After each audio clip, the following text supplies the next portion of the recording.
कल हम लोग श्रीमद् भागवत से एक श्लोक हम पढ़ रहे थे, जिसमें श्रीमद् भागवत दशम स्कंध में 90 अध्याय में 48 नंबर श्लोक में वर्णन कर रहे थे कि जयति जननिवासो देवकी जन्मवादो यदुवर परिषद सोई दुर्भिरस धर्मम स्थिरतर बीजनग्न सुस्मित श्री मुखेन ब्रजपुर वनितांग वर्धन कामदेवम। इस श्लोक के ऊपर हम कुछ काल आलोचना कर रहे थे।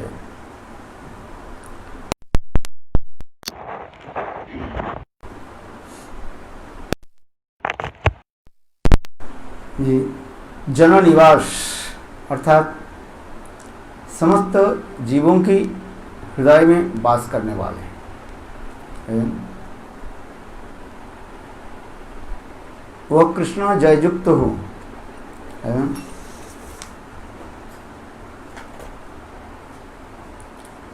जो समस्त जीवों के हृदय में निवास करते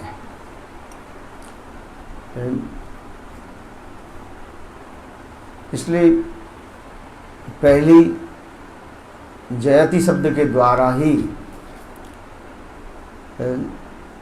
उद्घोषित हो रहा है, कहा जा रहा है, क्योंकि ग्रंथ की प्रारंभ में कहते हैं आशीर्वाद, वस्तु निर्देश और नमस्कार। ठीक इसी प्रकार इस श्लोक के द्वारा प्रमाणित भी कर रहे हैं। कल हम लोग श्रवण किया, वह कृष्ण जययुक्त हो, जयति, और जयति शब्द के द्वारा नित्य वर्तमान काल की भी सूचित कर रहे हैं, क्योंकि भगवान नित्य विराजमान है। इस जगत में 3 काल है। क्या क्या काल है? वर्तमान, अतीत और भविष्य काल। किंतु चित जगत में एक ही काल विद्यमान है, उसी का से नित्य वर्तमान काल है। क्योंकि चित जगत अपराकृत जगत होने के नाते वहीं पर कोई काल के द्वारा विक्रम नहीं रहता। काल के विक्रम नहीं है वहाँ पर। इस जगत में काल के विक्रम हम देखते हैं। सर्वं कालं कृतं मन्ये। महाभारत में भीष्म पितामह भी कहने लगे सर्वं कालं कृतं मन्ये, है, ये काल ही हमें सब कुछ करा देते हैं। काल हम लोग के मित्र बना देते हैं एक दूसरे के साथ, और काल ही उसके साथ हमारे क्या बना देते हैं? शत्रु बना देते हैं, है कि नहीं? ये सबके अनुभव है, जीवन में सबके आता रहता है?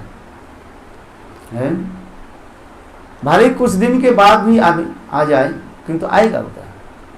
जिसको आप मित्र मानते हो वो एक दिन आपके निकट क्या बनेगा?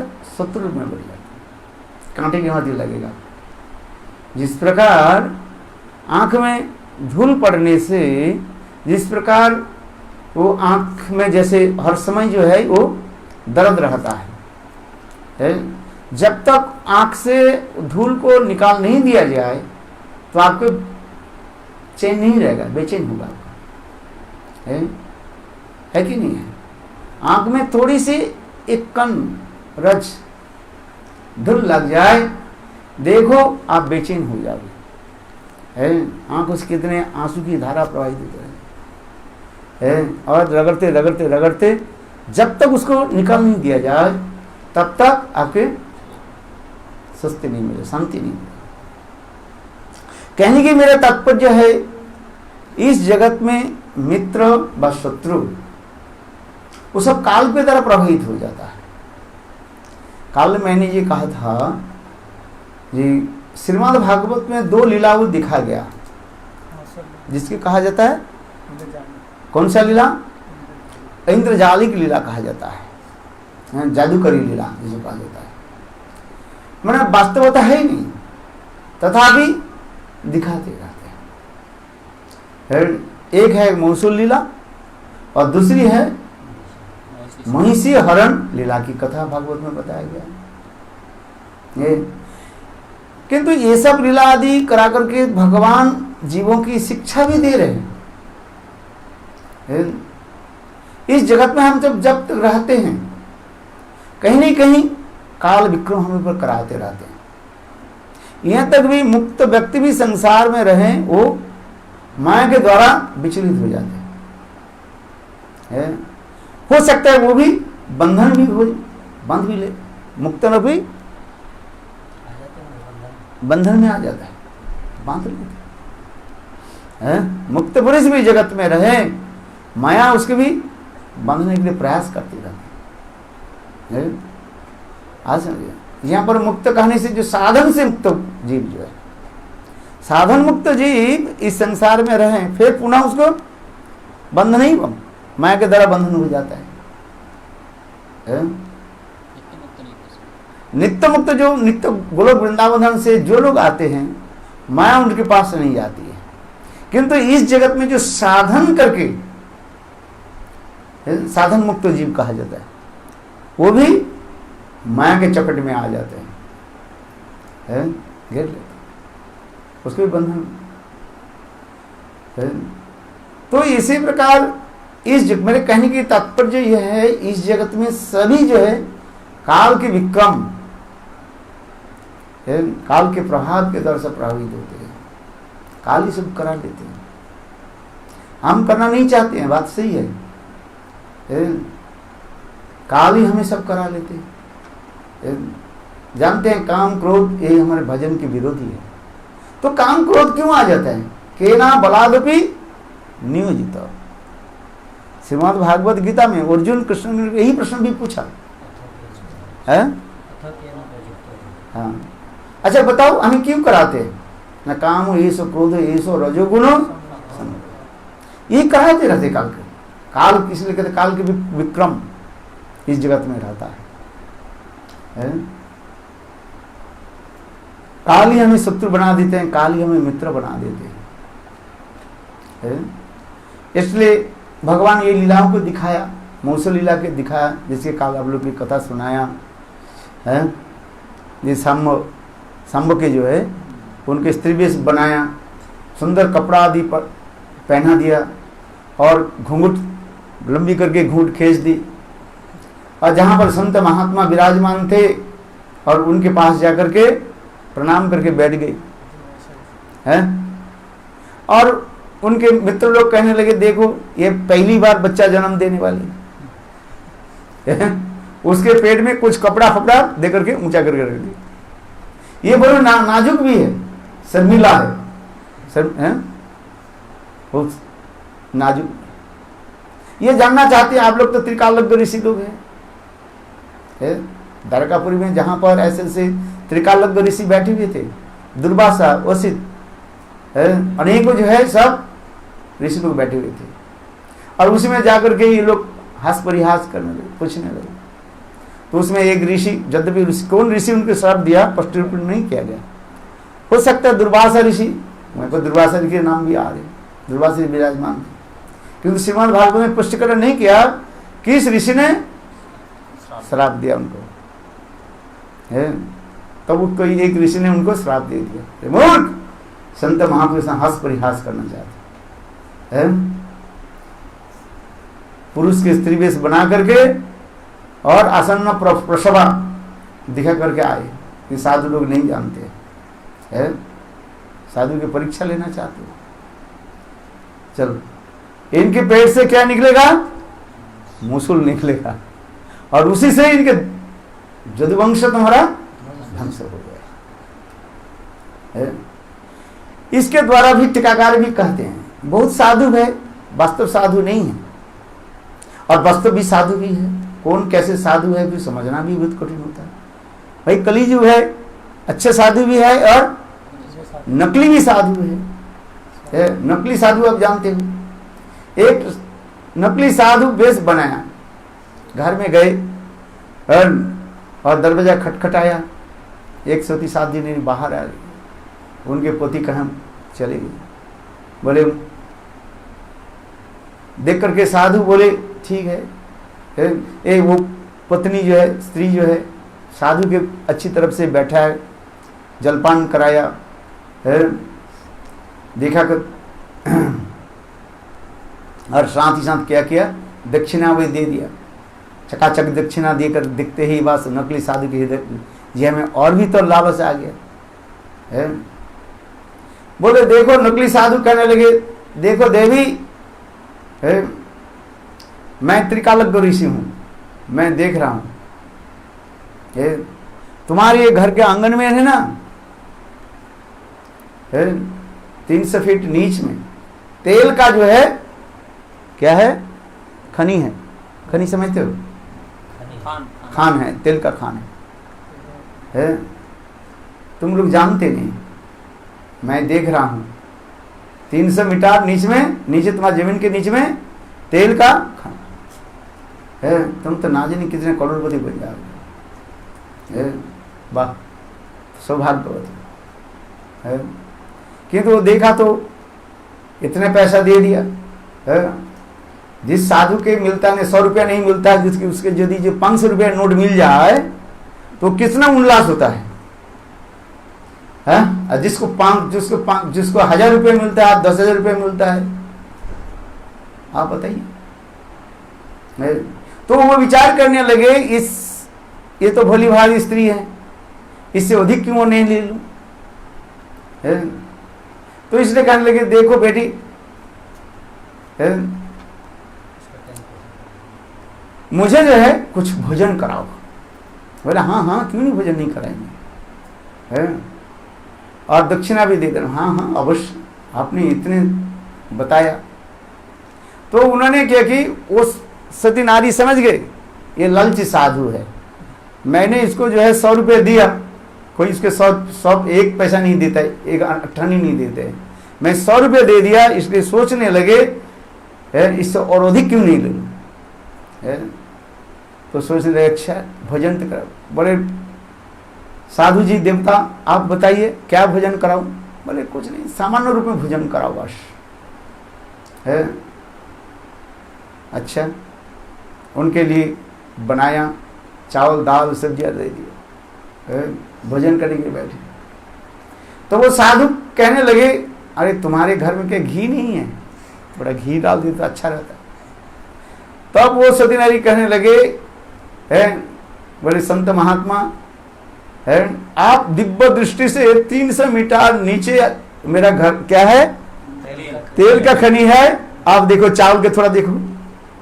तो वो क्या कि असली वो स्त्री क्या कि साधु के खाने के पहले चावल के नीचे घी डाल दिया और उसको चावल डाल दिया। बोले ये तुम्हें दिखाई नहीं पड़ रहे हैं। और हमारे घर के जमीन के नीचे 300 मीटर नीचे में चावल के नीचे में घी है, आधी इंच, ये तुम्हें दिखाई नहीं पड़ रहे हैं। और हमारे जमीन में 300 मीटर नीचे तेल है, तुम्हें दिख रहे हो। उसकी पिटाई करके बात ना दी। तो इसलिए कहा जाता है नकली साधु है। हाँ समझ में, ऐसे साधु है बहुत, नकली साधु है सब। कलियुग में तो वास्तव रूप में यही दिखाते जा रहे हैं। तो कथा में हम लोग आ रहे हैं ये वास्तव रूप में जो लीला जो किया है, इसलिए वो संत महात्मा, वो तो संत महात्मा साधारण नहीं था, ये तो नकली साधु नहीं थे ना, वो है त्रिकालदर्शी साधु थे। इसलिए जान लिया। बोले हमें चिढ़ाने के लिए, हंसी मजाक करने के लिए मुसुल है, तो उस मुसुल के कथा में श्रवण किया कल है। साथ ही साथ वे लोग ने किया कि और उग्रसेन के निकट कहा दिया। उग्रसेन ने कहा ये काम करो, इसके घिसो, पत्थर में घिसो, और घिसते घिसते अंतिम टुकड़ा को समुद्र में डाल दो। तो उन लोगों ने ऐसे ही किया। और वही लोहे के टुकड़े घिसते घिसते जितने भी खाई आ गया तट पर लगे, उससे ही क्या निकला? एरंडक वृक्ष लगा है, एक प्रकार के स्वर्ग वृक्ष होता है, लंबी लंबी हो जाता है वो, है वहीं पर। और एक दिन यादव लोग अधिक रूप में वो पान कर लिया था, सोमरस पान कर लिया, और सोमरस पान करके एक दूसरे के साथ वार्तालाप करते करते करते इतने बात आगे चलने लगे, बस एक दूसरे से आक्रमण होने लगे। क्यों बात होता है ना, थोड़ी सी बात के लेकर, छोटी सी सुई की बात लेकर के कितने विशाल हाथी के भांति हो जाता है। फिर आपस में मारपीट करने लगे, और फिर वही जो है एरंडक के वृक्ष जो है लेकर के एक दूसरे से मारने लगे। उससे सारे 56 लाख यदुवंशी अपने आप ध्वंस हो। इस कथा भी वर्णन है, यहां तक भी वे बलदेव के प्रभु आक्रमण आदि करने लगे। बलदेव प्रभु देखे कैसे मूर्ख है।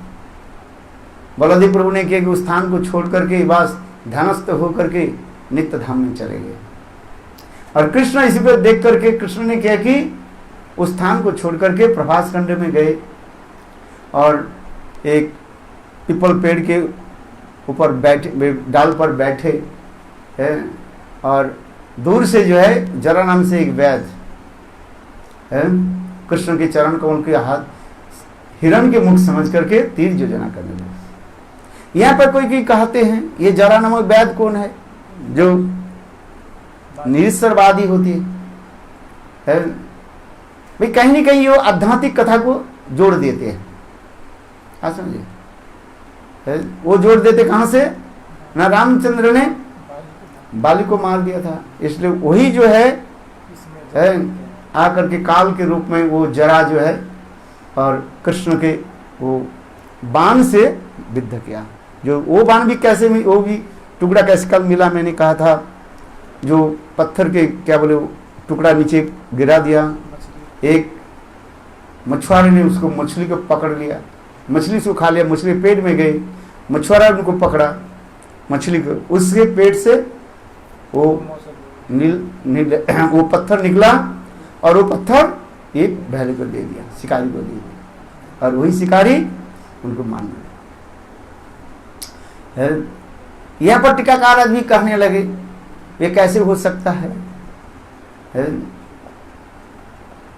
समझे हिरण कैसे हो, जहां पर 56,000 न 56 लाख है यदुवंशी के शरीर ऐसे पड़ा हुआ था, वहीं पर हिरण कैसे आ जाएगा, कैसे उसको समझ में आएगा? तो इसी प्रकार तरह तरह के प्रश्न आदि उठाते हैं, उसके समाधान भी करते हैं, जिस कथा हम लोग कल श्रवण किया था। तो इसीलिए इस लीला को कहा जाता है इंद्रजालिक लीला। वास्तव रूप में भगवान के ना लगा ना कुछ हुआ है। श्रीमद् भागवत में इसको तो एकादश स्कंध में इसको भी वर्णन किया गया है, शोक सभा आदि ये समस्त दिखाया गया है, और जादूगर की कथा भी आप लोग ने श्रवण किया शायद है। एक जादूगर एक राजा की सभा में आ गए, और सभा में आकर के अनेक प्रकार जो है खेल दिखाने के बाद महारानी प्रसन्न होकर के अपने गजमुक्ता हार को जो है वो जादूगर के पत्नी के हाथ में दिया है, मादारी की हाथ में दे दी है। और मादारी की पत्नी वो हार के लेकर देख रहे, इतने समय उनके 2 बेटा आ गया है, आके 2 बेटा कहते मम्मी हमें दो, बस ऐसे करके ये करने लगे। फिर 2 बेटा ने किया कि ऐसे तलवार उठाया, दोनों की गला काट दिया बस। और उसे जादूगर की पत्नी विचार करने लगी मेरे 2 बेटा चले गए, मेरा बेकार जीवन है। सबके सामने अपने गला को काट लिया वहीं पर भी। फिर जादूगर देखा मेरा 2 बेटा मेरे पत्नी चली गई तो मेरा जीवन व्यर्थ है, और सबके सामने देखते हुए शानदार तलवार के द्वारा अपने गला को काट लिया। सबके सामने ऐसे पड़ा। सभा में हाहाकार होने लगे, रक्त खून पीवाल चरित्र देख करके हाहाकार, शोक सभा। और फिर वो मृतदेह के भी जला भी दिया गया सबके सामने में। फिर 2 दिन के बाद वो शोक सभा बैठे, राजा शोक सभा में बैठे है, मंत्री परिषद के साथ उस समय बैठे। तो इतने समय एक डाकिया हुई, डाकिया समझते हो, पोस्टमैन, डाकिया आए और डाकिया आकर के बोले, महाराज आप शोक सभा संबोधन करने के लिए पहले इस पत्र के आप पढ़ लीजिए। उस पत्र में लिखा था, महाराज के हाथ में दिया गया, उस लिखा था, महाराज 2 दिन पहले हम जो आप लोग के खेल दिखाया उससे प्रसन्न होकर के महारानी ने मेरे पत्नी के जो है गजमुक्ता की हार दिया था। आज हम आप लोग के निकट आए हैं और दूसरी खेल दिखाने के लिए, आप बताइए हमें कौन सा उपहार देंगे। बस इतना ही तो लिखा था। कथा समाप्त होने में पढ़ने के, जब पढ़ लिया, पढ़ा समाप्त हो गया और उसी समय वो जादूगर है, उनके पत्नी और वो 2 बेटा सभा में उपस्थित। सब लोग देख करके आश्चर्य हुए, ये कैसे हो सकता है? जिनकी सब दाह भी कर दिया था तो कैसे हो? बोले इसी की कथा इंद्रजाली की लीला कहा जाता है। अनेक प्रकार के अनिमा लघिमा आदि के द्वारा ही नहीं कर सकते लोग है। इसमें क्या संदेह क्या है? भगवान जो जोगेश्वर भगवान, जिनकी चरण कमल से ये समस्त जो है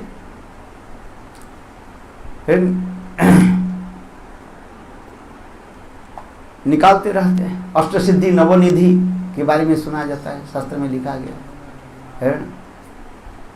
तो भगवान में और भगवान परिकर में ये लीला करना कोई विचित्र बात नहीं है।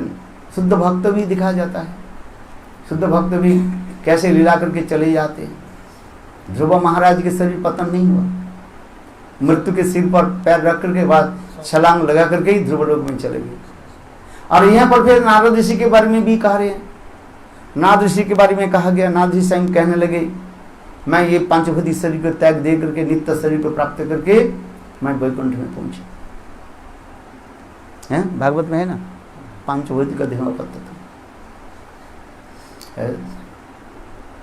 इसकी समाधान करते हुए जिस प्रकार सांप जैसे अपने केचुड़ के जैसे छोड़ करके बाहर आ जाते हैं, उसी प्रकार शुद्ध भक्त भगवान की कृपा से व जोगमाया के द्वारा अपने स्थूल शरीर के यहाँ पर लोक दृष्टि से रख करके नित्य शरीर में, अपराकृत दिव्य शरीर में भगवत धाम में प्रवेश कर जाते हैं। जिस प्रकार गीता में भगवान कहते हैं, पशंसी जीर्णानि यथा विहान वाणी गृह्णन्ति, ये बद्ध जीव के लिखा है। किंतु जो साधन सिद्ध जो जीव जो है उसके लिए एक प्रयोग नहीं होता है, वो भी उनके लिए एक प्रकार इसी प्रकार जोग माया के द्वारा एक लीला आदि करा कर जाते हैं। तो यहाँ पर हम जो कथा जो वर्णन करे थे श्रीमद् भागवत में, 2 लीला को विशेष करके 2 लीला को कहा जाता है, इंद्रजाली की लीला कहा जाता है। ये मौसल लीला और महिषी हरण की लीला की कथा जो बहुत सुंदर रूप में वर्णन किया गया। आइए जिस कथा में हम लोग आगे चल रहे हैं, जिस स्वयं भगवान जयति जन निवास हो, जयति शब्द के द्वारा हमने क्या किया, नित्य वर्तमान काल की सूचित किया है। क्योंकि भगवान की लीलाएं जो है नित्य अद्यावधि से लीला करे गौर राय, कोनो कोनो भाग्यवान देखी बारे पाए है। भगवान की लीला अलावत चक्र के भांति चल रहे हैं। अलावत चक्र बने एक जलती हुई लकड़ी के यदि जोर से घुमाया जाए, जैसे वो दिखाई, जैसे सर्कल दिखाई पड़ता है। ठीक उसी प्रकार भगवान की लीलाएं जो है किसी न किसी ब्रह्मांड में अभी तक चल रही है। तो इसके मतलब भगवान की लीला कितने एक ही शब्द में चल रही है, कितनी लीला चल रही है। हाँ? एक प्रकट ब्रह्मांड में चल रही है। जैसे अभी कृष्ण की जब लीला बता चैतन्य महाप्रभु की लीला किसी ब्रह्मांड में चल रही है? एक नहीं, अनंत करोड़ ब्रह्मांड है? कहीं न कहीं लीला हो रही है। इसलिए अद्यावधि से लीला करे गुरु राय, कोनो कोनो भगवान देखी पारे। और एक लीला है क्या? नित्य लीला, नित्य गोलोक वृंदावन धाम में वहीं पर लीला चल रही है, उसके नित्य लीला कहा जाता है। इसलिए लीला के दो भाग करके दिखाया गया, एक नित्य लीला और एक नैमित्तिक लीला भी दिखाया गया। नैमित्तिक लीला जिसे कहते हैं, कुछ लीला जो है वहीं पर नहीं है, केवल भाव मात्र है? जैसे कृष्ण की जन्म लीला नहीं है, अप्रकट गोलोक वृंदावन में कृष्ण की जन्म लीला नहीं है, असुर मारण लीला नहीं है, वहीं पर पुतना अघासुर बकासुर ये सब लीला नहीं है, किंतु लीला प्रकट होती रहती है। बोले वो कैसे? तो उसी के कहा जाते हैं स्थूल शरीर नहीं रहता है, किंतु भाव मात्र रहता है, जिससे हमारे जीव गोस्वामी पाद वर्णन करते हैं। बोले भाव मात्र कैसे? बोले इसकी भजन के द्वारा आपको समझ में आएगा। न्यायात्मा प्रवचन लभ्यो न मेधया न बहुना श्रुतेन जमे विषय तेन लभ्य तस्य आत्मा विवृणते तनुश्यामम्। है? इसलिए नित्य लीला और निमित्त लीला। नित्य लीला क्या है? कौन सा लीला नित्य लीला है? रास लीला। हाँ, भगवान की सर्वश्रेष्ठ लीला जो है रास लीला, ही नित्य लीला में आ जाता है?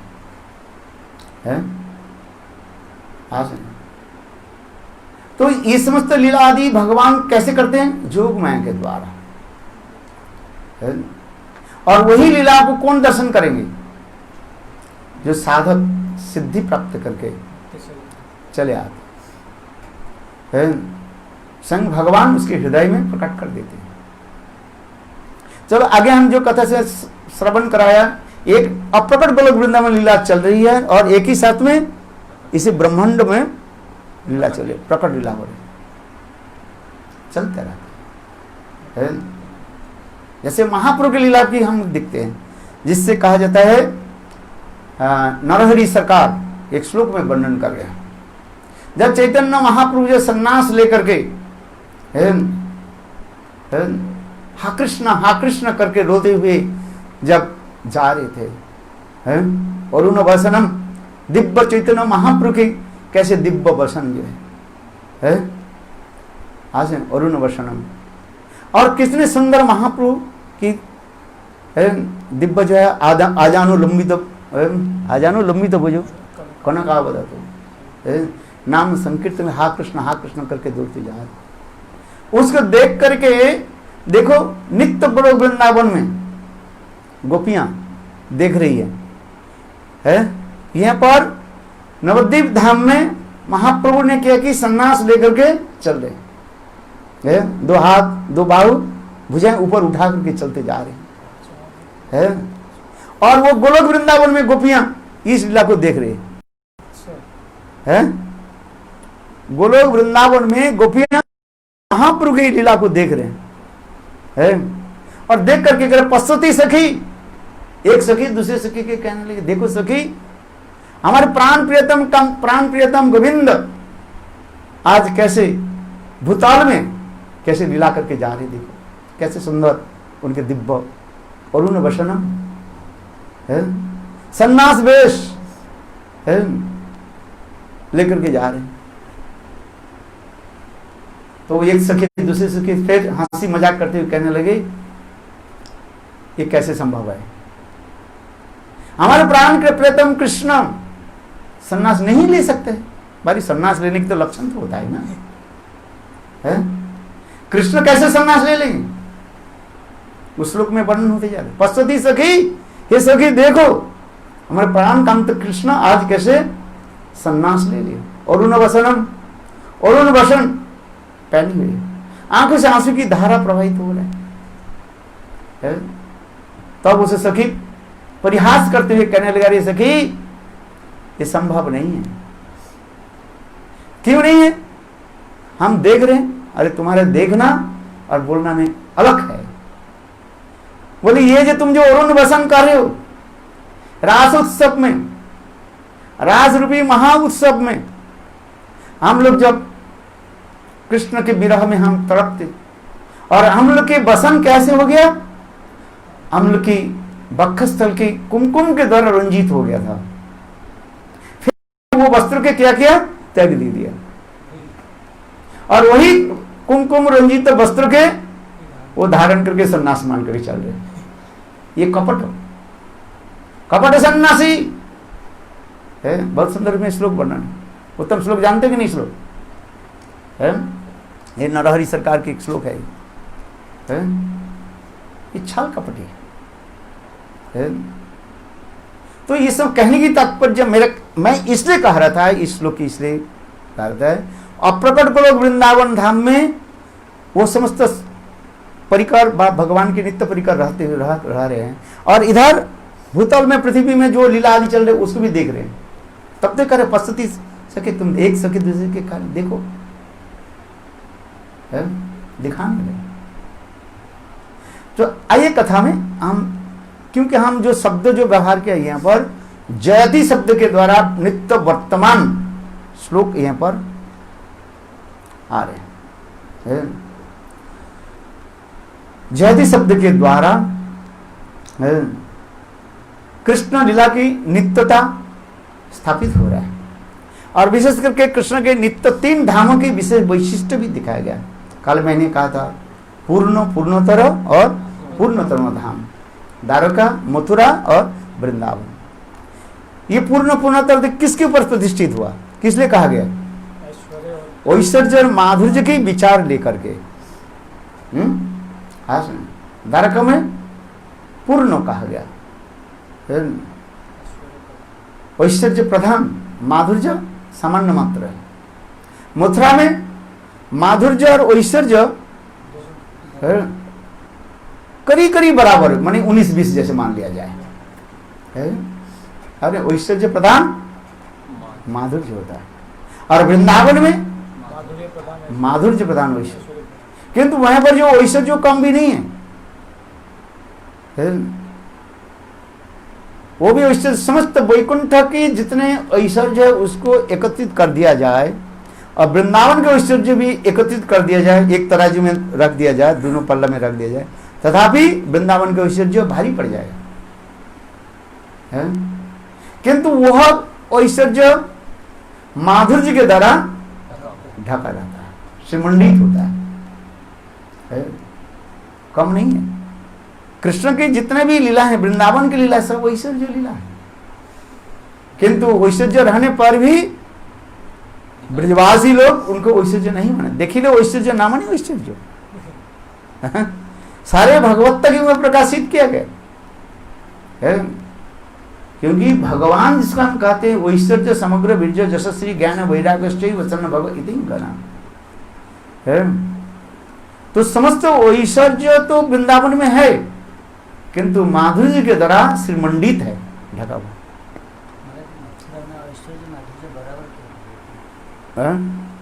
बराबर नहीं है, थोड़ा बहुत हक कम होगा। जो मैं जैसे देवकी वसुदेव के पुत्र रूप में उनको भी पालन किया, एक बार तो स्तनपान कराया था, इसके बाद नहीं। देवकी वसुदेव कृष्ण के जब पुत्र मानते हैं, किंतु पुत्र मानने पर भी ये सदा सर्वदा रहता है, ये मेरा एक है भगवान है, ऐश्वर्य रहता है। ऐश्वर्य बुद्धि मत, भगवत बुद्धि इसमें रहता है, ये भगवान है, श्रेष्ठ है, जिसमें लक्षण होता है हित कंपन, भय रहता है, ये श्रेष्ठ है। किंतु ब्रजवासी में तनिक मात्र भी ये समझता नहीं। देख रहे गिरिराज गोवर्धन को उठाया 7 दिन 7 रात, ये साधारण मनुष्य के संभव नहीं है, मनुष्य के लिए संभव नहीं है। हम 2 मिनट हाथ को उठाओ, देखो दर्द हो जाएगा। जय जय श्री राधे, हाथ उठाते हैं ना, दर्द होता है। और 7 दिन 7 रात कैसे उठा करके रखे? अच्छा बताओ, कृष्ण गिरिराज गोवर्धन कौन सा हाथ में उठाया था? कहाँ लिखा? भागवत में लिखा है? भागवत बताओ। मथुरा में राइट हैंड में। आप बोलो भागवत में क्या लिखा है? आप तो भागवत पढ़ते, सर भागवत तो उदाहरण देगी ना। सर्वनाम तो सारंग ही भागवत विश्वते। हम भागवत सप्ताह करते हैं, भागवत हमें प्रधान रहता है। उत्तम बताओ।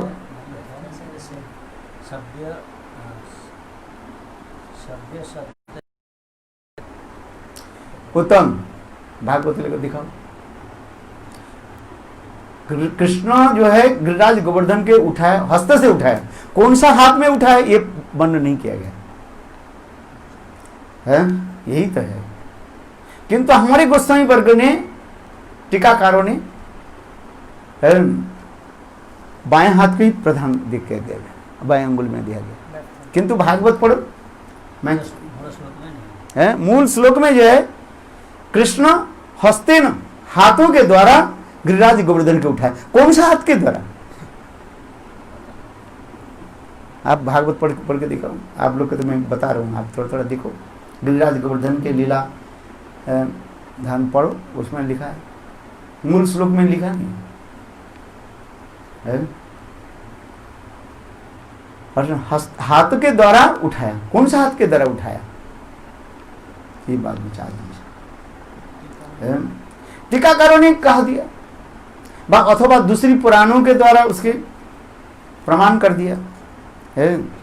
क्योंकि इंद्र के जो है चैलेंज दिया, ये मेरा बाएं हाथ, साधारण बाएं हाथ क्या कम शक्ति होता है, और उसके छोटी उंगली और भी कम शक्ति होती है, चुनौती दिया है। हाँ समझिए, इसलिए ये दिखा रहा है। किंतु मूल श्लोक में भागवत में ये नहीं लिखा गया ये कृष्ण वाम हस्त के द्वारा गिरिराज गोवर्धन के उठाया। चलो हम आगे की कथा फिर श्रवण करते हैं। जयति जन निवासो जनेषु गोप जादवाजी मध्येषु एव निवासो जस्स स जदवा जनानां जीवानां जो निवास आश्रय जीवेषु वा निवसतु अंतर्जामी तया तथा स। यहाँ पर जन निवास शब्द के अर्थ कहते हैं समस्त जनों के पास रहते हैं। पहले गोप गोपी वृंदावन इनके अपने जन है, उनके पास भी रहते हैं भगवान। जादव आदि के मध्य में भी रहते हैं भगवान, जादव आदि के साथ भी रहते हैं। वृंदावन वासी उनके भी जन हैं, उनके साथ भी रहते हैं। और जनानां जीवानां जो निवास समस्त जीवों की हृदय में रहते हैं। जीवेषु वा निवसति अंतर्जामी है, सबके हृदय में अंतर्जामी के रूप में ही विराजमान है। कण कण में घट घट वासी है। रामानुचार्य जो अपने बेटे शिष्य के बोले तुम दीक्षा लेना चाहते हो ना? हाँ जी, जाओ दीक्षा मैं मंत्र देता हूँ, मंत्र देने के पहले ये मिठाई ले जाओ और मिठाई खा करके आ जाओ। ऐसे स्थान पर जाओ मिठाई कहीं ना देखे। सारे शिष्य जो लेकर मिठाई लेकर चले गए हैं, रामानुचार्य की कथा है, सब मिठाई खा करके आ गए।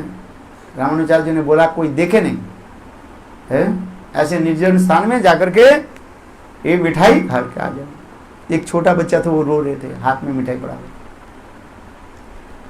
रामानुजाचार्य जब शिष्य दूसरी शिष्य को कहाँ गए, छोटा बालक देखा क्या एक स्थान पर निर्जन स्थान पर मिठाई हाथ में रखा है, रो रहे। रामानुजाचार्य उसको बुलाया, बेटा क्यों रो रहे, क्या बात है? बोले गुरुदेव आपके आदेश में पालन कर नहीं पा रहा हूँ। बोले क्या आदेश पालन करना? मिठाई तो खाना था ना, खा लो ना, कोई यहीं पर नहीं दिखा। मैंने गुरुदेव ने आपने एक बार प्रवचन में कहा ये भगवान सर्व अंतर्जामी है, घटघटबाजी है, और आपने क्या कहा ये मिठाई खाओ, कोई ना देख। तो भगवान तो देख रहे ना है, तो भगवान के सामने में कैसे खा है? तब रामानुजाचार्य तुम दीक्षा लेंगे यथार्थ जुगे, तो भगवत वाक्य में तो विश्वास है। ये भगवान सर्व अंतर्जामी है, सब देख रहे हैं। हम कुकार्य करें और सुकार्य करें, जो को भी कार्य करें, सब कौन देखता है? भगवान देखता है। इसलिए यहाँ पर भी करे निवसति अंतर्जामिता सहयोग, अथवा भी ये भी कहा जाते हैं से स्वयं भगवान चैत्य गुरु के रूप में सबके हृदय में विराजमान है। कृष्ण यदि कृपा करें कोनो भाग्यवाने गुरु अंतर्जामी रूपे सिखाया अपन भगवत कृपा बिना हम सदगुरु प्राप्त नहीं कर सकते, और गुरु कृपा बिना फिर भगवान की हम प्राप्ति नहीं कर सकते। अंतर्जामी के रूप में स्वयं भगवान हमारे हृदय में विराजमान है। समझे? उसी वजह अभिज्ञात हो, वो भगवान हमारे पास कैसे अभिज्ञात हो, ज्ञात नहीं है अभी हमारे पास। हम जहां जहां पर चलते हैं, जहां पर आते हैं, वो हमारे साथ ही से चलते हैं। जिस प्रकार छाया और काया एक ही साथ में रहते हैं। तात्पर्य क्या है बताओ? जीवात्मा और परमात्मा है। उपनिषद में क्या है ना, दास सुवर्णा सुजा समाना भिक्ख पैश्य जाति, उपनिषद के श्लोक है ना, है। ये देह रूपी एक वृक्ष है। ये देह रूपी वृक्ष में दो डाल है, शाखा है। एक शाखा में परमात्मा रूपी पक्षी और दूसरी में जीवात्मा रूपी पक्षी विराजमान है। और दोनों के बीच में एक काले पर्दा ढका हुआ, वो माया कहा जाता है। किंतु आश्चर्य की बात है, जीवात्मा रूपी पक्षी परमात्मा रूपी पक्षी के जो है वो देख नहीं पा रहे, और परमात्मा रूपी है आज में ये दास उपर्ण सुजा समाना भिक्ख परिश्रय तो अन्न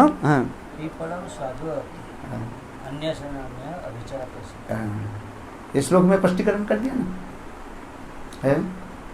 जीवात्मा बद्ध जीव अपने कर्मफल भोगते जा रहे हैं, भगवान के दर्शन कर नहीं पा रहे, परमात्मा के दर्शन कर नहीं पा रहे। किंतु जहां जहां पर हम चलते हैं, जहां जहां पर हम चलते हैं, वही परमात्मा हमारी छाया के भांति हमारे साथ ही चलते हैं। श्रीमद् भागवत में ये समस्त पुरंजन पुरंजनी के उपाख्यान के द्वारा भी वर्णन किया गया है। बहुत ही समस्त कथाएं है। हम भगवान के जो है हम धोखा नहीं दे सकते, वो हमारे साथ ही साथ चल रहे है। वही हमारे परम मित्र है। जब जीव संसार में भ्रमण करते करते जब दुखित हो जाते हैं और चल नहीं पाते और रोते रहे और हा कृष्ण करके एक बार भगवान के स्मरण करते हैं, तो वही परमात्मा उनके निकट आकर के गुरु के रूप में मार्ग दर्शाते हैं। वही तो दर्शाते। जीव जितने रोते रहेंगे हा भगवान हा कृष्ण, तो वही मार्ग के रास्ता आपको दर्शन कराएंगे। इसी को हम चैत्य गुरु कहा जाए, चैत्य गुरु बपुषा। श्रीमद् भागवत में चैत्य गुरु बपुषा, वही चैत्य गुरु रूप में हमारे पास रहते हैं। किंतु अभी हमारे पास कैसे हैं? अभिज्ञात हो, इसको हम जान नहीं पा रहे हैं। माया के द्वारा मोहित होकर के मैं दूसरी तरफ जो मोड़ करके रखे हैं। भगवान हमें बुला रहे हैं, किंतु हम सुन नहीं पा रहे हैं। मैं कहता हूँ वृंदावन में कृष्ण ने बंशी बजाई, निसम्म गीतम तदनंग वर्धनम भजस्त्रियो। कृष्ण ने बंशी बजाई और बंशी के शब्द क्या था? क्लीम था, कलम जगो बामो दिशा मनोहर। सारी गोपियां अपने कार्य छोड़ करके बस गोविंद को दौड़ने लगे। क्यों? ये जो क्लीम शब्द जो है क ल दीर्घ म है, और यही शब्द के द्वारा वंशी ध्वनि के द्वारा गोपियों की एक एक नाम उच्चारण करते जा रहे। कर्णरंध्र में उनके प्रवेश किया और गोपियां समस्त कार्य छोड़ करके निसम्म गीतम तदनंग वर्धन भजस्त्रियो आजोग्न उत्तम अलक्षित इतने दौड़ते जा रहे हैं। तब तात्पर्य क्या है? कृष्ण यही वंशित ध्वनि के द्वारा एक एक गोपी को नाम लेकर के पुकार है, गोपियां दौड़ने लगी। कृष्ण सब जीवों की बुला रहे हैं। कहते कृष्ण गोपियों की बुला रहे, हमें तो नहीं बुला रहे। नहीं नहीं, ऐसे नहीं कर सकते हो आप। कृष्ण सभी को बुला रहे हैं, किंतु गोपियों के काम के छेद जो था वो निर्मल था। टीकाकार कहते हैं और बद्ध जीव के कान में क्या है? मैल पड़ गया, विषय वासना। विषय वासना हमें क्या कर दिया? कर्णरंध्र को क्या कर दिया? ढक दिया। इसलिए तो नर्तम दर्शन आर कभी निताई चंदेरी करुणा हुई संसार वासना मोर कभी तुच्छ हवे विषय छाड़िया कभी शुद्ध हवे मान कभी हम हेरब श्री वृंदावन। विषय जो वासना है, विषय वासना, यही हमारे कान को क्या कर दिया? मानो ढक दिया, बंद कर दिया है? और यही विषय वासना कैसे दूर होगा? वही कृष्ण कथा नाम श्रवण कीर्तन आदि के दो सिन्नतांग सकता कृष्ण पुण्य श्रवण कीर्तन है? वही कृष्ण कथा कृष्ण नाम श्रवण कीर्तन के द्वारा ही कान में प्रवेश होगा और हृदय में आएगा। और कृष्ण क्या करेगा? हमारे हृदय को जब परिशोधित परिमार्जित करेगा है? और स्वयं कृष्ण परिमार्जित करके साफ सुधार करके हृदय में बैठ जाएंगे। इस श्लोक में कृष्णतांग सकता कृष्ण पुण्य श्रवण कीर्तन है? हृदंसो झभद्राणी विधुनीति सुहृद सताम नष्ट प्रायसो अभद्रेशो नित्यम भागवत। स्वयं कृष्ण ये करते हैं, क्या बोले? साफ सुधार करें, क्योंकि हमारे मित्र है। एक मित्र दूसरे मित्र के घर में जाने पर वो मित्र के आदेश नहीं देते हैं, ये मेरे बैठने के स्थान तुम साफ करो। वो मित्र क्या करते हैं? अपने गमछा व कपड़ा देकर के वो साफ करके बैठ जाते हैं। उसी प्रकार परम मित्र कृष्ण है, नाम के रूप में, शब्द ब्रह्म के रूप में, कथा के रूप में जीव के कर्णरंध्र में प्रवेश करके हृदय में आकर के हृदय में जितने भी वासना जो है वो दूर करके स्वयं बैठ जाते हैं। प्रविष्ट कर्णरंध्रेनो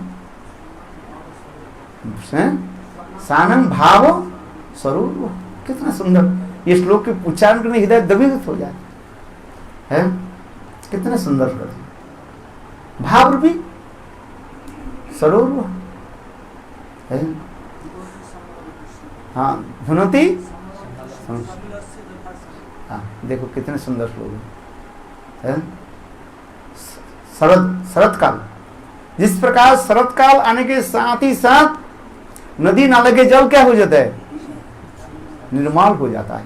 बरसात के समय पोखर नदी नाला के जल कैसे रहता है?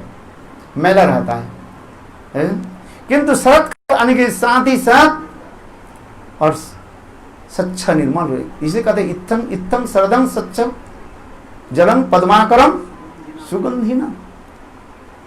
कितने सुंदर वेणुगीत की पहली श्लोक प्रारंभ काल में ही वर्णन होते जा रहे हैं। शरद काल तात्पर्य क्या है? साधक सामान्य रूप में साधन भजन करने के साथ ही साथ साधन भक्ति प्रारंभ काल में ही साधक की हृदय को निर्मल कराने के लिए भगवान स्वयं ही आ जाते हैं। हम अपने आप अपने अनर्थ को हम दूरीभूत कर नहीं पाएंगे, भगवान कृपा करके जब दूरीभूत करेंगे। हमारी चेष्टा केवल मात्र है। आज समझिए, हम सोचते हैं निज बल बुद्धि छाड़िया वर्ष छाड़िया, ये समझते विचार दिखा रहे। तो हम यहीं पर आ रहे हैं जे जन निवास हो, जन निवास के द्वारा समस्त जीवों के हृदय में जो वास करने वाली परमात्मा के रूप में, ये तो भगवान कहते हैं एक बार तुम केवल अपने मुख को जो हमारी तरफ मोड़ो, एक बार बस। जिस प्रकार सूर्य पूर्व दिशा में उदित हो रहा है, आप पश्चिम दिशा में चले और सूर्य देखने के लिए प्रयास करें, नहीं हो नहीं सकता है। इसलिए आपको क्या करना पड़ेगा? आपके मुंह के क्या करना पड़ेगा? पूर्व दिशा में घुमाओ, देखो आप पूर्व दिशा की तरफ सूर्य आपको दिखाई पड़ेगा। ठीक उसी प्रकार साधक साधन की प्रारंभ काल में सामान्य रूप में ही गुरु वैष्णव के श्रद्धा लेकर के चले, बस उतना ही तक बस। और भगवान कहते मैं सब कुछ व्यवस्था कर देता हूं, इतना ही जो मैं भगवान के भजन में श्रद्धा में, श्रद्धा शब्द विश्वास के सुदृढ़ निश्चय, कृष्ण भक्ति कहले सर्व करुणा। श्रद्धास्तु वर्णोपय वर्जन भक्तिर्मुखी चित्त वृत्ति विशेष है। सामान्य रूप में भी श्रद्धा में हो जाए, भगवान हमें सहायता करें। इसलिए जन निवास समस्त जनेषु, समस्त जीवों के हृदय में, जनानां जीवानां, जो निवास आश्रय, भगवान आश्रय दाता जी, इसलिए उनके नाम नारायण कर, नर अयनम नारायणम। तो इसी प्रकार जो है भगवान आश्रय देने, आश्रय देता भगवान। और दूसरी कहते हैं जन निवास जनेषु गोप जादवादि मध्येषु निवास। भगवान के दो लीलाएं हैं, एक है वृंदावन लीला और दूसरी मथुरा द्वारका की एक माना जाए। वृंदावन लीला की तरह गोप आदि के द्वारा उन्हें निवास कर रहे हैं एक स्वरूप में, और दूसरी लीला आदि करने के लिए, यानी द्वारका मथुरा लीला आदि करने के लिए जादव आदि के साथ रह रहे हैं। एक ही साथ में लीला चलती जा रही है। इसलिए भगवान के, क्योंकि हम उसी के जो राग जयति वर्तमान काल के द्वारा एक ही साथ में भगवान वृंदावन द्वारका और मथुरा में विराजमान हो रहा है। त्रिधाम में भगवान नित्य काल में ही विराजमान है। वृंदावन के कृष्ण वृंदावन छोड़कर कहीं नहीं जाते, द्वारकाधीश कृष्ण द्वारका के छोड़कर कहीं नहीं जाते, और मथुराधीश कृष्ण मथुरा के छोड़कर कहीं नहीं जाते। केवल गमनागमन जो दिखा रहे, ये केवल प्रकट काली लीला में लोगों के दिखाने के लिए, या अक्रूर के रथ पर बैठ करके आ गए, किंतु वो भी वास्तव में नहीं है। वास्तव रूप में कृष्ण वृंदावन से अक्रूर के रथ पर बैठ करके जब मथुरा में प्रवेश करने के लिए, मथुरा वृंदावन की जो बॉर्डर जो है वहीं पर बस वृंदावन कृष्ण रथ से अंतर्ध्यान हो गए है, अक्रूर घाट है ना, और मथुराधीश कृष्ण वहीं पर आकर के बैठ गए। चल देखो कैसे लीला होती जा रही। किंतु यहां पर हम देख रहे हैं लोक दृष्टि से, लीला दृष्टि से देख रहे हैं, भगवान जा रहे हैं, गमनागमन दिखा रहे हैं। स्थूल बुद्धि वाले लोगों के लिए यही भी दिखाया जाता है, भगवान की गमनागमन हो रहा है। किंतु वास्तव रूप में जो है सूक्ष्म दृष्टि वाली कहते नहीं, कहते हैं वृंदावन प्रत्यजम पादमेकम न, भगवान वृंदावन कृष्ण वृंदावन छोड़कर नहीं जाते। तो ये समस्त सिद्धांत भी दिखाए गए। इसलिए यहाँ पर कहते हैं जन निवास के द्वारा तीन अर्थ बता रहे हैं। एक तो समस्त जीवों के हृदय में वास करने वाले है, परमात्मा के रूप में सबके पास है। और दूसरी जो है वृंदावन गोप आदि के साथ एक ही साथ में विराजमान है, वृंदावन कृष्ण के रूप में विराजमान है। और तीसरी जादव आदि के साथ यहाँ पर भी द्वारका अथवा मथुरा में विराजमान है।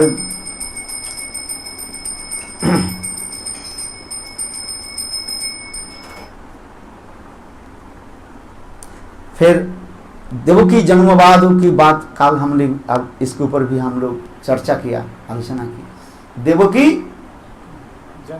जन्मवादो है, देवकां जन्म इति वाद मात्रं जस्स है, अथवा देवकानंदरं वसुदेव गृहन्न जन्मैव वाद सिद्धांते तत्र एव वस्तुतः अजन्मा है। भगवान अजन्मा होकर के भी जन्म ग्रहण कर रहे हैं, ये भी लीला दिखा रहे हैं। गोकुल में जन्म लीला दिखाए है, जहाँ पर नाड़ी छेदन व जन्म संस्कार आदि ये समस्त भी दिखाया गया। जात संस्कार जिसको कहा जाता है, क्या संस्कार? जात संस्कार कहा जाता है। बालक जन्म लेने से इसे नाड़ी छेदन, दान पुण्य आदि अनेक प्रकार जो है कर्म आदि, जात कर्म आदि रहते हैं। नंदस्तु आत्मज उत्पन्न जातो ह्लादो महामुनि, बहुत प्रमाण है शास्त्र में। नंदस्तु आत्मज उत्पन्न जातो ह्लादो महामुनि, तो ये समस्त श्लोक आदि के द्वारा भी प्रमाण कर रहे हैं वहीं पर जन्म। और एक ही साथ में फिर देवकी के गर्भ से प्रकट दिखा रहे हैं। गौड़ीय वैष्णव के विचार में सूक्ष्म होता है। यद्यपि शास्त्र में कहा गया देवकी गर्भ से जन्म लिया, किंतु गौड़ीय वैष्णव के विचार में कहते हैं जन्म नहीं, प्रकट आदि किया है, प्रकट आदि दिखा रहे। यहाँ पर प्रकट क्योंकि जन्म जा तो संस्कार नहीं हुआ, कहाँ कंस कारागार में है, कुछ संस्कार नहीं है। किंतु तथापि जो श्रीमद् भागवत में जो सुखदेव गोस्वामी पाद जो वर्णन करते जा रहे हैं, देखो क्या बोले, और देवता की गर्भ स्तुति आदि हो रहे, देवकी के गर्भ के लक्ष्य करके देवता लोग त्रिकालज्ञ सब स्तुति आदि करते जा रहे हैं, तो व्यर्थ नहीं है। इसे एक ऐश्वर्य पर लीला, एक माधुर्य पर लीला दिखा रहे हैं। इसलिए यहां पर कह रहे हैं अथवा देवका आदि की वसुदेव गृहणाम जन्मी वो बाद मात्र है। कल मैंने कहा था ये विचार कोई विषय वस्तु के शास्त्रीय विचार का हम स्थापना क्या 5 है ना 6 उत्तम कितने 6 तत्व के द्वारा सिद्धांत हम स्थापित करते हैं। एक होता है क्या बताया, विषय वस्तु क्या है सब्जेक्ट है, आज समझे विषय। फिर दूसरी होता है क्या संशय, डाउट्स है, विषय संशय। फिर पूर्व पक्ष प्रश्न उठाते हैं, और फिर विषय संशय पूर्व पक्ष मीमांसा संहति है, और अंत में सिद्धांत देना पड़ता है। शास्त्र इसी प्रकार जी कहते हैं, कौन शास्त्र से कहां का समस्त जो, फिर अंत में सिद्धांत, सिद्धांत दे दिया। और पुराणों जो है कथा जो है वो क्या किया, संगति आदि दे करके तत्व युक्ति आदि करके देखते जा रहे हैं पुराण आदि के कथा जो। किंतु श्रीमद् भागवत क्या दिया, सिद्धांत। क्योंकि श्रीमद् भागवत लेटेस्ट पुराण है, सुप्रीम कोर्ट, इसके ऊपर और कोई कृष्णस्तु भगवान से कलापुंस कृष्णस्तु भगवान से, तो और क्या जरूरत है। सर्व वेदांत सारम ही श्रीमद् भागवतम ईश्वती, इसका और क्या चाहिए। गौड़ पुराण में अर्थ ब्रह्मसूत्रांग भारतार्थ विनिर्णय है, तो इसी के द्वारा प्रमाणित कर दिया श्रीमद् भागवत सुप्रीम कोर्ट। तो श्रीमद् भागवत जब प्रमाण दे दिया और कोई प्रमाण करने की जरूरत नहीं है। इसलिए हमारे जीव गोस्वामी पाद आदि जितने बड़े बड़े पंडित जो है वेदांत सूत्र के ऊपर कोई भाष्य नहीं लिखा। बहुत लोग प्रश्न उठाते हैं, ये जीव गोस्वामी पाद जैसे बड़े धुरंधर महापंडित है, तो उन्होंने क्यों ये नहीं लिखा गया। अरे वो भी छोड़ते, विश्वनाथ चक्रवर्ती नहीं लिखा, तो दूसरी बात क्या है। क्यों न श्रीमद् भागवतम गरुड़ पुराण की जो श्लोक दिया सर्व वेदांत क्या अर्थोयम ब्रह्मसूत्राणाम भारतार्थ विनिर्णय, महाभारत इसके निर्णय करती थी। गायत्री भाष्य रूप असुर, ये श्रीमद् भागवतम गायत्री के साक्षात भाष्य स्वरूप है, अकृत्रिम भाष्य। इसके और क्या जरूरत है, दिए नहीं। किंतु तथापि बलदेव विद्याभूषण प्रभु जब जयपुर में गए, पंडित लोग जब बाग वितंडा करने लगे, तब बलदेव विद्याभूषण प्रभु गोविंद देव की कृपा से गोविंद भाष्य प्रकाशित किया, साक्षात गोविंद ने डिक्टेशन दिया, उन्हें लिखते हुए। तो इसलिए बड़े कहने की तात्पर्य है श्रीमद् भागवतम श्रेष्ठ का लेटेस्ट पुराण, सर्व वेदांत सारम, वेद पुराण की सार, एक तत्व विचार। और माधुर्य विचार में क्या है, निगम कल्पतर गलित फलम सुकम खादम द्रव संयुतम पीबत भागवत रसमालयम मुहुर्हो रसिका भावी भूवि भाव है। तो इस समस्त प्रमाण है, क्या जरूरत है। इसलिए हम कल भी इस तरफ आलोचना किया था, जो देवकी गर्भ से यदि कृष्ण जन्म लिया बा प्रकट हुए, प्रकट मानते जाए वैष्णव लोग है, वैष्णव साहित्य से प्रकट माना जाता है, जन्म नहीं माना जाता, प्रकट माना जाता है। अभी कहने लगे जब से श्रीमद् भागवत में सुखदेव गोस्वामी पाद भी कहने लगे, कैसे? अंशेन, अंशेन शब्द के अर्थ के द्वारा परिपूर्ण नहीं है, आंशिक रूप में प्रकट हुए मुख पर। परिपूर्ण रूप से भगवान कहाँ प्रकट हुए है? गोकुल में। ये भी अथवा अंशेन बलदेव सहेन है, बलदेव प्रभु के साथ ही प्रकट। ये सब भी दिखाया विचार। देवकांग जन्म इति बाद मात्र, इसलिए बाद मात्र कहने के शब्द की हम इसके ऊपर आलोचना किया।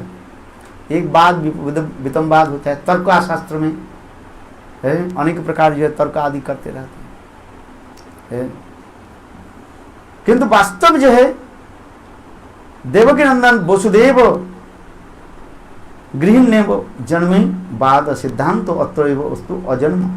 भगवान अजन्मा मिले, अजन्मा होकर के जन्म लेते। इसलिए गीता में भगवान का जन्म कर्म जो में दिव्यम जो व्यक्ति तथा, दिव्य शब्द के अर्थ क्या? अलौकिक है। भगवान शब्द जो होता है ये अलौकिक शब्द, वास्तव ये अलौकिक है। जन्म कर्म जो में दिव्यम, मेरे जन्म कर्म क्रिया आदि है ये अलौकिक है।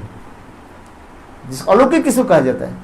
जो हमारी बुद्धि के अतीत है, जड़ विद्या बुद्धि पांडित्य के द्वारा वो कोई जान नहीं सकते, इसलिए कहा जाता है अलौकिक है।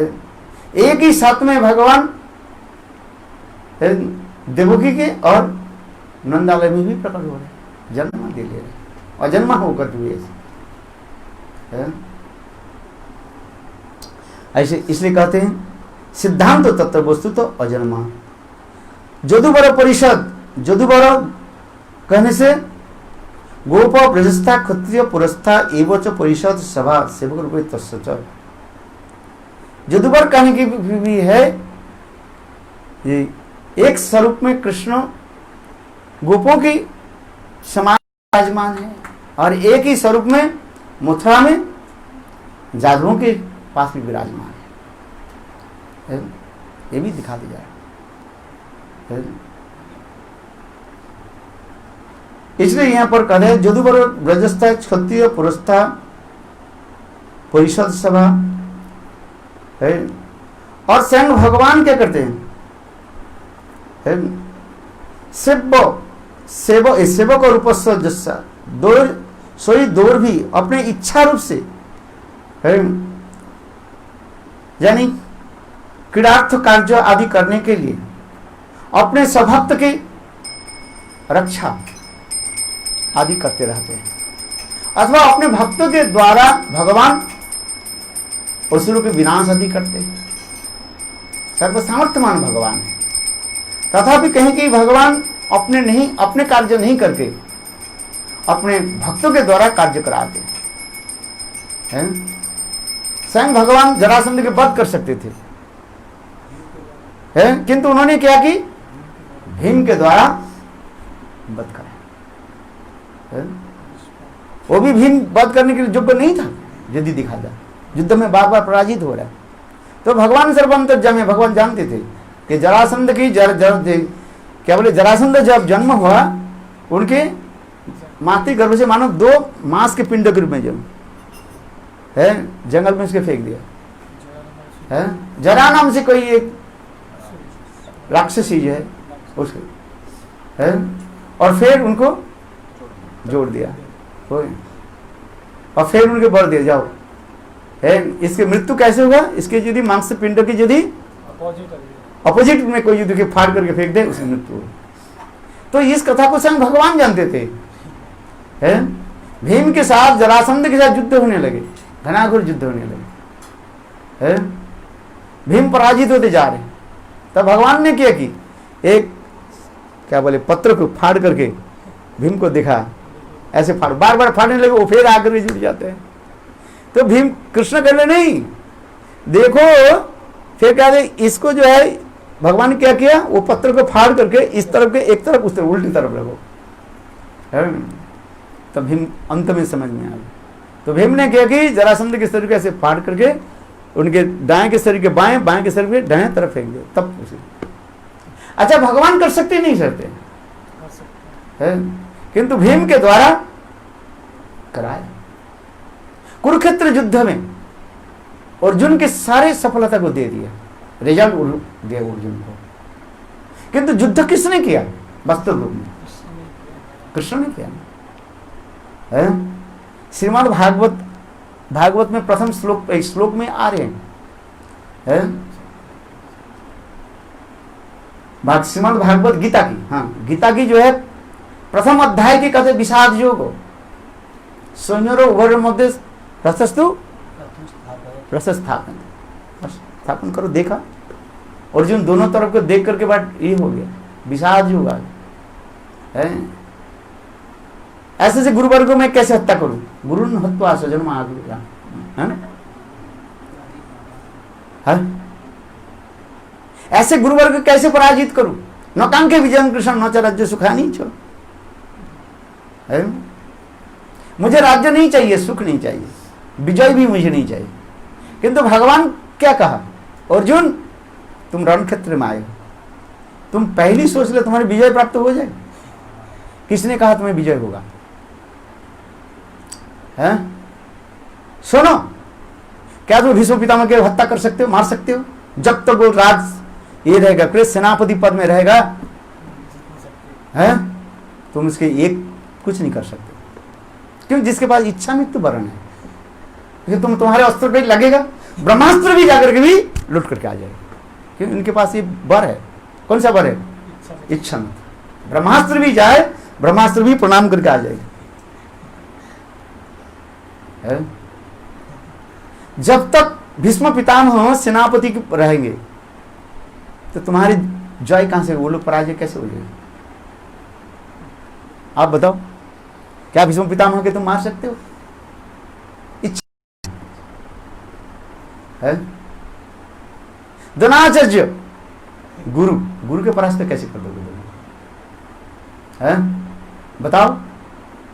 कर्ण, यह कर्ण जिसमें कुंडल और कवच है, जब तक रहेगा कुछ कर नहीं पाओगे।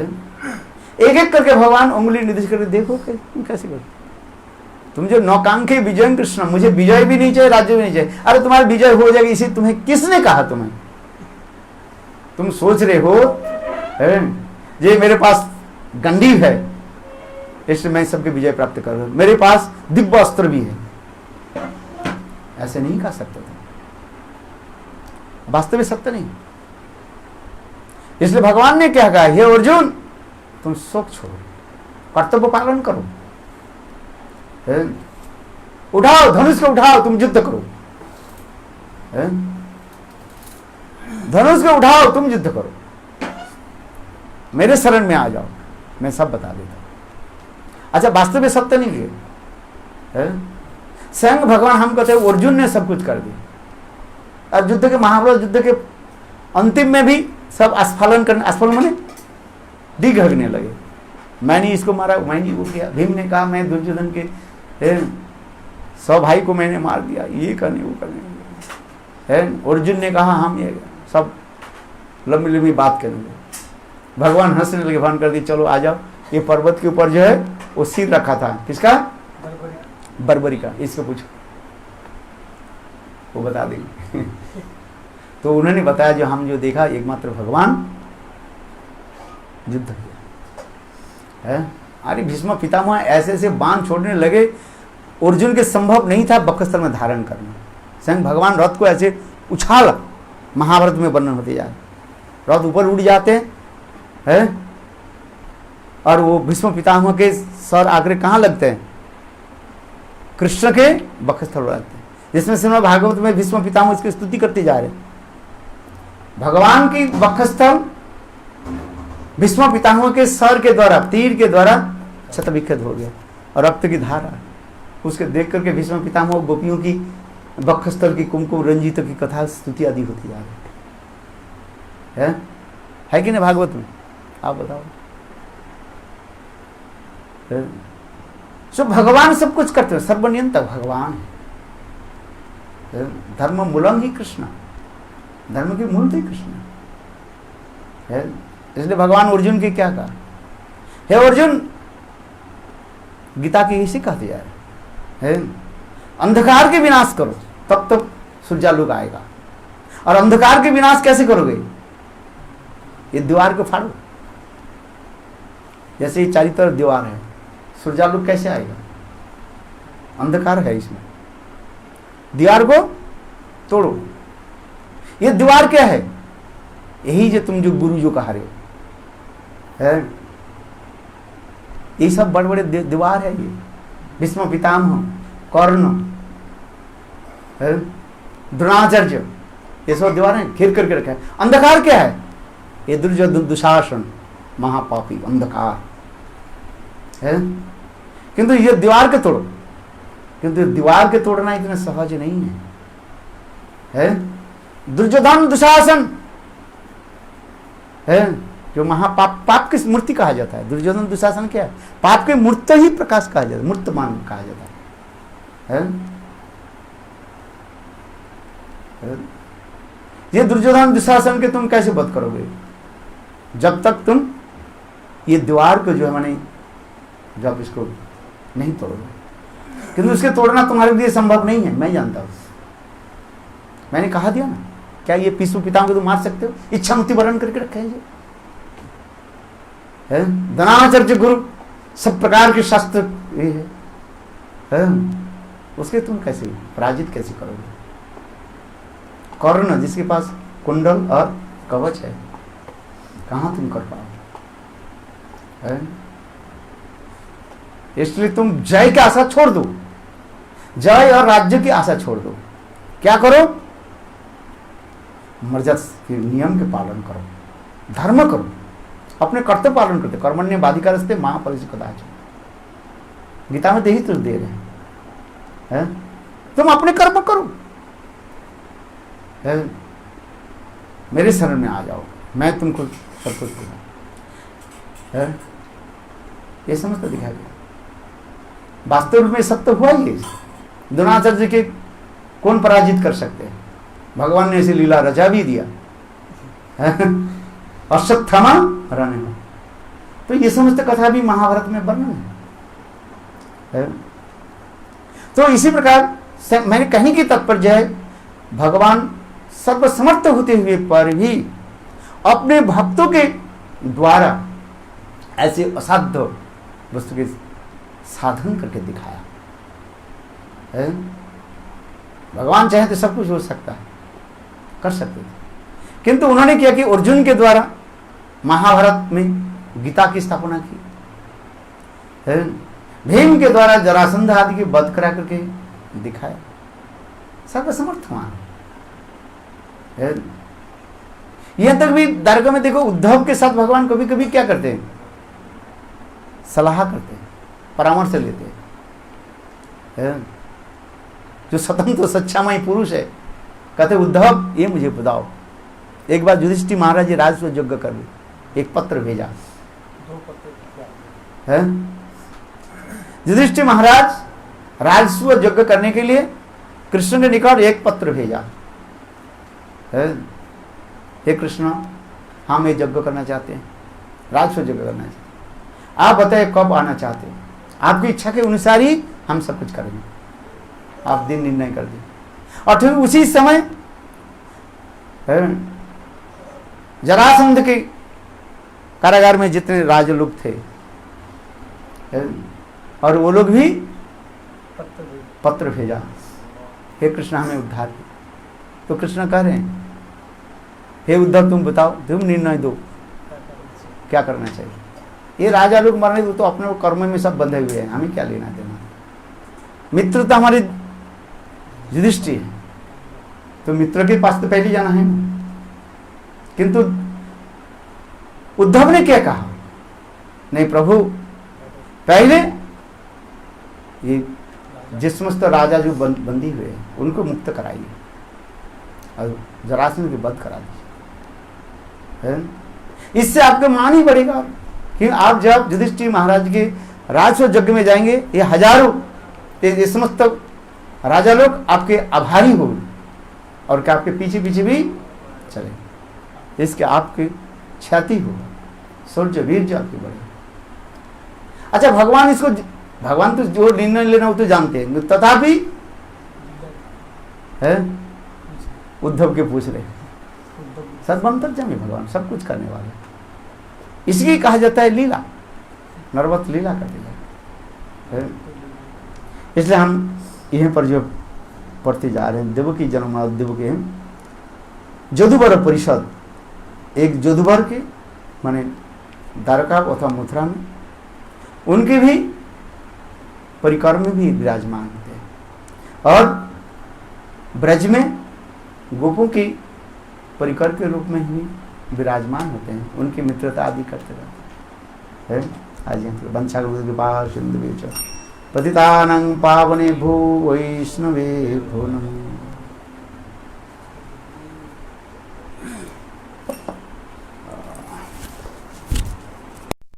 प्रश्न का उत्तर मिला कि नहीं? और जो उत्तम क्या क्या प्रश्न था कल का? उद्धव को शाप को नहीं लगा, उन्होंने ब्राह्मण शाप को पूरी डाल दिया, मिल गया प्रश्न, मिला कि उत्तर मिला कि नहीं? हाँ आपको क्यों मिला नहीं? खोजे ही नहीं आपसे, खोजो मिलेगा।